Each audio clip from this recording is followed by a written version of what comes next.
Facebook friends और दुनिया में जितने भी लोग मेरे फेसबुक से जुड़े हुए हैं, आप तमाम लोगों को सलाम, आदाब, सत श्री अकाल।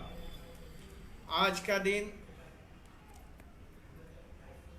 बिहार के इतिहास के अंदर कई मानों में अहम याद किया जा रहा है, अहम भी है।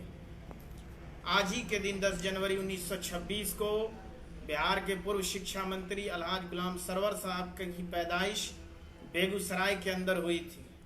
उनके वालिद शेख अब्दुल हमीद साहब जो डिप्टी कलेक्टर थे और उनकी ये ख्वाहिश थी कि मेरा बेटा भी आईएएस बने। गुलाम सरवर साहब को बाबाए उर्दू कहा जाता था और शेर बिहार भी कहा जाता था।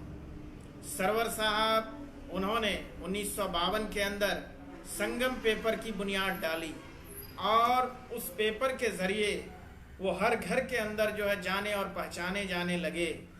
गुलाम सरवर एक ऐसी शख्सियत थे कि जब वो बोलते थे तो बहुत बेबाक बोलते थे। गुलाम सरवर की तकरीरों को, उनकी तहरीरों को जब सुना करते थे लोग और तहरीर को पढ़ते थे तो उनके अंदर एक अजीब जज्बात उभर के सामने आते थे।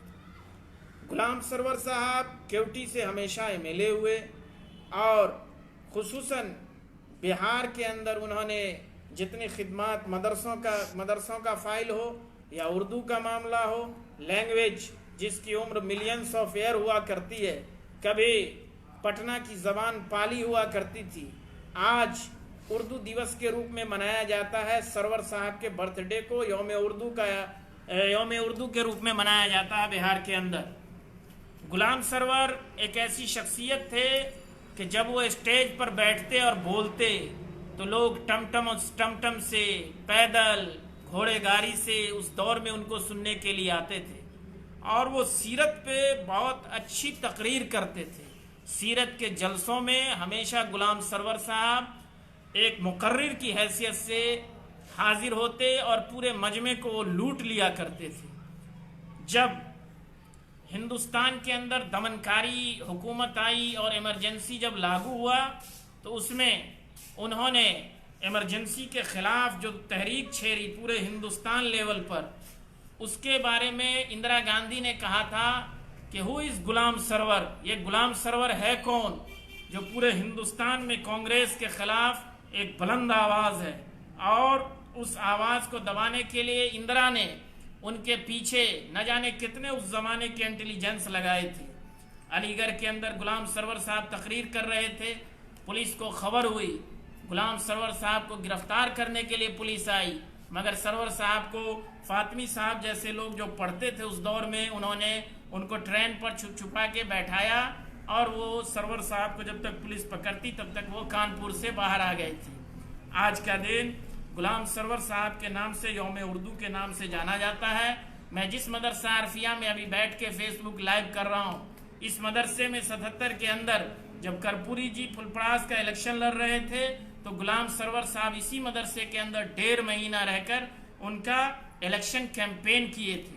और इस मधुबनी ज़िला में, दरभंगा ज़िला के अंदर जितना भी मदरसा, सरकारी मदरसा है, कहीं ना कहीं बिहार के अंदर जितने भी मदारिस हैं, सरकारी या प्राइवेट, जो भी उसके जो खिदमात रहे हैं उसमें गुलाम सरवर साहब का अहम किरदार रहा है। तो आज का दिन बिहार के उर्दू दिवस के रूप में मनाया जाता है। आप तमाम लोगों को उर्दू दिवस पर ढेर सारी शुभकामनाएं। और गुलाम सरवर साहब ने जो काम किया था उस काम को और उस मार्ग को हम लोगों को आगे ले जाना है। गुलाम सरवर साहब कभी भी अपने स्वाभिमान से समझौता नहीं करते थे। किशनगंज के अंदर जब एजुकेशन मिनिस्टर होकर गए, वहाँ की डीएम थी रश्मि वर्मा, उन्होंने गुलाम सरवर साहब के स्वाभिमान को ठेस पहुँचाना था कि गुलाम सरवर साहब ने विधानसभा में स्टैंडिंग कमेटी के अंदर डीएम को कॉल किया और उस पर महाभियोग लगाया। और जब 3 घंटे रश्मि वर्मा कलेक्टर अपनी सफाई दे दी, उसके बाद सरवर साहब से उसने ये कहा कि हमें माफ़ कर दीजिए, तो सरवर साहब ने कहा, बेटी वो तुम्हारा पावर था, ये हमारा पावर है। इसलिए गुलाम सरवर साहब कभी भी अपने स्वाभिमान से समझौता नहीं करते थे। यही वजह है कि आज हर घर के अंदर गुलाम सरवर साहब जाने और पहचाने जाते हैं। आप तमाम लोगों को सरवर साहब के द्वारा किए हुए कामों को आगे ले जाना है, और उर्दू जिसे लोगों ने भुला दिया और उसको एक ख़ास मजहब की ज़बान बना दिया गया। उर्दू हिंदुस्तान की ज़बान है और दूसरी सरकारी ज़बान है, इसलिए हम लोगों को अपने बच्चों को बचपन से ही उर्दू पढ़ाना है। आज बस इतना ही। मैं मोहम्मद अतहर, सोशलिस्ट वर्कर, झंझारपुर संग्राम।